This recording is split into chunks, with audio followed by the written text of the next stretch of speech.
Very good morning to all of you. +1 commerce section के accountancy subject में आपका स्वागत है। Today we will discuss rule of debit and credit according to American approach. पिछले video में हमने आपको बताया था कि लेखांकन में डबल एंट्री सिस्टम का प्रयोग किया जाता है और डबल एंट्री सिस्टम दोहरा लेखा प्रणाली एक ऐसी प्रणाली होती है जिसमें प्रत्येक लेन देन के दो खातों पर प्रभाव पड़ता है। एक खाते को डेबिट किया जाता है और दूसरे खाते को क्रेडिट किया जाता है।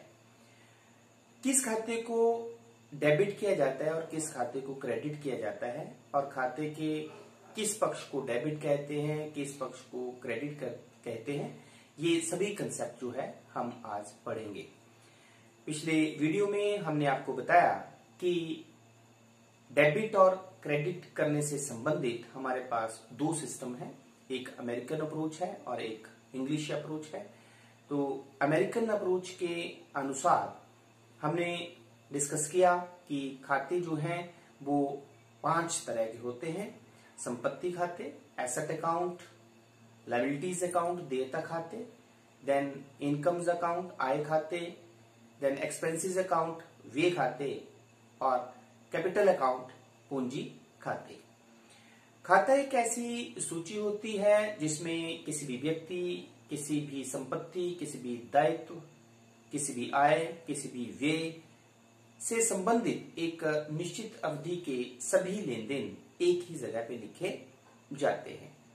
अब खाते के डेबिट साइड में क्यों लिखना है और क्रेडिट साइड में क्यों लिखना है और खाते के किस पक्ष को डेबिट, किस पक्ष को क्रेडिट कहते हैं, ये रूल जो है हम डिस्कस करते हैं।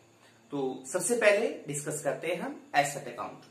तो जैसा कि कल हमने आपको बताया था पिछले वीडियो में कि एसेट्स अकाउंट में वो सभी एसेट्स शामिल की जाती हैं जिन पर व्यवसाय का स्वामित्व होता है या जो व्यवसाय को चलाने में सहायक होती हैं। संपत्तियां वे सभी मूल्यवान वस्तुएं होती हैं जो व्यवसाय को चलाने में सहायक होती हैं। इसमें जो है वो रोकड़ हुआ या मशीनरी हुई या लैंड हुआ, बिल्डिंग हुई, विनियोग हुए, ये सभी संपत्तियां जो है वो शामिल की जाती हैं। अब यदि कोई संपत्ति खाता है तो rules of debit and credit क्या होगा, डेबिट कब किया जाएगा और क्रेडिट कब किया जाएगा। तो इसके लिए जो रूल फॉलो होता है वो है एसेट अकाउंट में increase in asset is debited and decrease in asset is credited. इसका मतलब क्या हुआ कि अगर संपत्ति खाते में वृद्धि होती है, संपत्ति में अगर वृद्धि होती है तो संपत्ति खाते के डेबिट पक्ष में लिखा जाता है और अगर संपत्ति में कमी होती है तो उसे संपत्ति खाते के क्रेडिट में लिखा जाता है। संपत्ति में अगर वृद्धि होती है, increase in asset is debited, अगर संपत्ति में वृद्धि होती है तो उसे संपत्ति खाते के डेबिट पक्ष में लिखा जाता है और अगर संपत्ति में कमी होती है तो उसे संपत्ति खाते के क्रेडिट में लिखा जाता है। ये rule of debit and credit है संपत्ति खाते के। अब इसे हम एक एग्जांपल की सहायता से समझते हैं। मान लो हमारे पास है मशीनरी परचेज्ड ₹10,000, हमने 10,000 रुपए से मशीनरी खरीदी। देन मशीनरी सोल्ड ₹2,000, 2,000 रुपए की हमने मशीनरी बेच दी। अब मशीनरी क्या है, मशीनरी एक संपत्ति है। तो जब मशीनरी का खाता बनाया जाएगा तो जैसे हम एग्जांपल लेते हैं, हमने एक मशीनरी खाता बनाया। खाता एक सूची होती है जिसमें किसी भी, चाहे वो संपत्ति का खाता है, चाहे वो आय का खाता है, चाहे वो व्यय का खाता है, चाहे वो किसी व्यक्ति का खाता है, उसमें उससे संबंधित सभी लेन देन एक ही जगह पे लिखे जाते हैं। तो अब हम यहाँ पे बात करते हैं मशीनरी अकाउंट की। तो आप देख रहे हैं कि मशीनरी परचेज्ड, जब हम मशीनरी को खरीद रहे हैं तो मशीनरी बढ़ रही है, व्यवसाय में मशीनरी बढ़ रही है, मतलब संपत्ति बढ़ रही है। और अगर संपत्ति बढ़ती है तो उस संपत्ति के किस पक्ष में लिखा जाता है, डेबिट पक्ष में। इसमें लिखा जाता है डेबिट पक्ष में। अगर संपत्ति में इंक्रीज होगी तो उसे उस संपत्ति खाते के डेबिट पक्ष में लिखा जाता है। तो क्योंकि मशीनरी हमने खरीदी है, इसलिए जो मशीनरी संपत्ति है उसमें वृद्धि होती है, इसलिए हम डेबिट पक्ष में लिखेंगे। टू मशीनरी परचेज लिख दिया मैंने 10,000 रुपया। इन द प्रीवियस वीडियो मैंने आपको बताया था कि जब भी हम किसी भी खाते के लेफ्ट हैंड साइड, मतलब इसे हम डेबिट साइड कहते हैं और इसे हम क्रेडिट साइड कहते हैं, तो जब हम डेबिट साइड में लिखते हैं तो टू वर्ड का प्रयोग करते हैं, जब क्रेडिट साइड में लिखते हैं तो वाई वर्ड का प्रयोग करते हैं। तो मशीनरी परचेज हुई, मशीनरी में इंक्रीज हुई, इसलिए हम उसे मशीनरी खाते के डेबिट पक्ष में लिखेंगे, मतलब टू मशीनरी परचेज। लेकिन दूसरी ट्रांजेक्शन अगर आप देखें तो मशीनरी सोल्ड ₹2000, 2000 रुपए से हमने मशीनरी को बेच दिया है। तो जब हमने मशीनरी को बेचा है तो व्यवसाय की मशीनरी संपत्ति जो है उसमें क्या हुई है, कमी हुई है। और जब मशीनरी मतलब संपत्ति में कमी होती है तो उसे संपत्ति खाते के क्रेडिट पक्ष में लिखा जाता है। तो हमने क्रेडिट में लिख दिया बाय मशीनरी सोल्ड 2000। तो ये है संपत्ति खातों का rule of debit and credit. मतलब जब भी कोई संपत्ति खाता होगा तो उस संपत्ति में अगर वृद्धि होगी तो उसे संपत्ति खाते के डेबिट पक्ष में लिखा जाएगा, और अगर संपत्ति में कमी होगी तो उसे उस संपत्ति खाते के क्रेडिट पक्ष में लिखा जाएगा। सेकंड अकाउंट जो हमने आपको बताया था दैट इज लायबिलिटी अकाउंट, देयता अकाउंट। तो देयता, देनदारियां, एक व्यवसाय कोई भी ऐसी राशि, कोई भी ऐसी पेमेंट जो अन्य पक्षकारों को करनी होती है उसे व्यवसाय की लायबिलिटीज कहते हैं। तो कोई भी अगर लायबिलिटी अकाउंट है तो उसमें rule of debit and credit क्या फॉलो होता है। द रूल क्या है, decrease in liability is debited. अगर लायबिलिटीज में कमी होगी तब उसे उस लायबिलिटी खाते के डेबिट पक्ष में लिखा जाएगा, and increase in liability is credited. और अगर लायबिलिटी में वृद्धि होगी तो उसे लायबिलिटी खाते के क्रेडिट पक्ष में लिखा जाता है। तो ये rule of debit and credit for liabilities account है। अब इसे हम एक एग्जांपल की सहायता से समझते हैं। मान लो हमारे पास लेन देन है, गुड्स परचेज्ड फ्रॉम हरी ₹2000, हमने 2000 रुपए का उधार माल हरी से खरीदा। और सेकेंडली कैश पेड टू हरी ₹500, और फिर हरी को हमने 500 रुपया दे दिया। अब जब व्यवसाय ने 2000 रुपए का जो है वो हरी से माल खरीदा है तो उधार खरीदा है, और जिस व्यक्ति से उधार माल खरीदा जाता है उसे हम क्या कहते हैं, क्रेडिटर, लेनदार। और लेनदार क्या होता है, व्यवसाय का दायित्व होता है, लायबिलिटीज होती है। तो अब जब हम लेनदार का खाता बनाएंगे, मतलब क्योंकि हमारा लायबिलिटीज अकाउंट हुआ, ये लायबिलिटी है तो लायबिलिटी का खाता हुआ, तो जब हम लेनदार का खाता बनाएंगे तो क्या रूल फॉलो होगा। रूल हमारे पास है कि अगर लायबिलिटी में डिक्रीज होगी तो उसे डेबिट साइड में लिखेंगे हम, और अगर इंक्रीज होगी तो उसे हम क्रेडिट साइड में लिखेंगे। तो जब हम गुड्स खरीदते हैं हरी से 2000 का, तो लायबिलिटी व्यवसाय की बड़ी है क्योंकि 2000 रुपए व्यवसाय ने हरी को देना है, तो लायबिलिटी बड़ी है। और अगर लायबिलिटी में इंक्रीज होती है तो उसे हम क्रेडिट साइड में लिखते हैं। तो हमने लिख दिया बाय गुड्स परचेज्ड 2000 रुपया, ठीक है। देन नेक्स्ट, जब हरी को जो है वो 500 रुपया पेमेंट कर दी गई तो हरी की वैल्यू, मतलब जो देनदारी है उसमें कमी आई, लायबिलिटीज में कमी आई। और जब लायबिलिटीज में कमी आई तो उसे हम लायबिलिटी खाते के डेबिट पक्ष में लिखते हैं। तो हमने लिख दिया टू कैश पेड 500। तो लायबिलिटीज के केस में क्या रूल फॉलो होता है कि decrease in liability is debited and increase in liability is credited.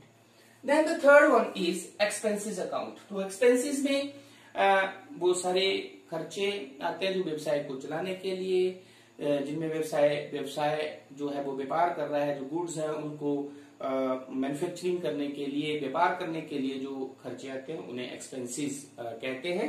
तो अब कोई भी एक्सपेंसेस अकाउंट है किसी व्यवसाय में तो उसके लिए rule of debit and credit क्या होगा। रूल क्या है, increase in expenses is debited and decrease in expenses is credited. अगर एक्सपेंसेस जो व्यय खाता होगा, व्यय में अगर वृद्धि होगी, इंक्रीज होगी, तो उसे व्यय खाते के डेबिट पक्ष में लिखा जाएगा, और अगर व्यय में कमी होगी तो उसे व्यय खाते के क्रेडिट पक्ष में लिखा जाएगा। तो अब हम इसे एग्जांपल की सहायता से समझते हैं। मान लो वेजेस पेड ₹1000, हमने मजदूरी दी है 1000 रुपया, तो एक्सपेंसेस है, वेजेस दी, मजदूरी दी व्यवसाय ने, ठीक है, तो ये एक एक्सपेंस है। तो जब हम वेजेस का खाता बनाएंगे तो अब हमें कौन सा rule of debit and credit follow करना पड़ेगा। तो रूल क्या है, increase in expenses is debited, मतलब जब एक्सपेंसेस में क्या होगी, इंक्रीज होगी। तो जब देखें आप वेजेस पे की तो खर्चा बढ़ा व्यवसाय का, तो जब खर्चा बढ़ा तो इसे खर्चे के डेबिट पक्ष में लिखा जाएगा, मतलब जो एक्सपेंसेस अकाउंट होगा उसके डेबिट पक्ष में लिखा जाएगा। तो आप देख सकते हैं कि जब वेजेस अकाउंट में हम इस लेन देन को लिखेंगे तो इसे हम डेबिट पक्ष में लिखेंगे। तो हमने लिख दिया टू कैश पेड 1000, हमने खर्चा किया है वेजेस का, मजदूरी हमने दी है 1000 रुपया, क्योंकि वेजेस जो है वो खर्चा है और एक जो खर्चा होता है, जो एक्सपेंसेस होता है, उसके लिए rule of debit and credit क्या है कि increase in expenses is debited. अगर एक्सपेंसेस में इंक्रीज होती है तो उसे हम डेबिट पक्ष में लिखते हैं, और अगर एक्सपेंसेस में डिक्रीज होती है तो उसे हम क्रेडिट पक्ष में लिखते हैं।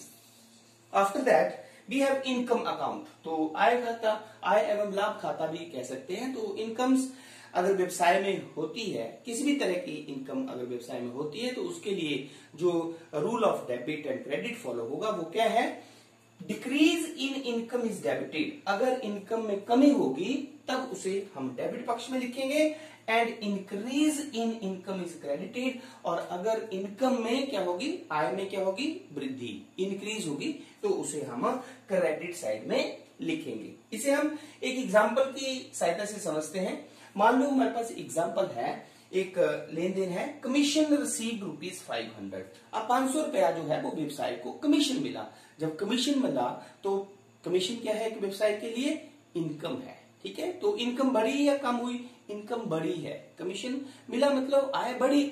और जब आय बढ़ती है तो क्या होता है, उस आय के किस पक्ष में लिखेंगे, जो आय बढ़ती है उसके खाते के क्रेडिट पक्ष में लिखा जाता है, क्योंकि rule of debit and credit for incomes है कि increase in income is credited and decrease in income is debited. तो कमीशन रिसीव हुआ, तो जब हम कमीशन रिसीव्ड अकाउंट या कमीशन अकाउंट जब हम बनाएंगे तो कमीशन अकाउंट के क्रेडिट पक्ष में इसको लिखेंगे। क्यों लिखेंगे क्रेडिट पक्ष में, क्योंकि कमीशन में क्या हुई है, इंक्रीज हुई है। और रूल क्या कह रहा है कि increase in income is credited. अगर इनकम में इंक्रीज होती है तो उसे हम क्रेडिट पक्ष में लिखते हैं।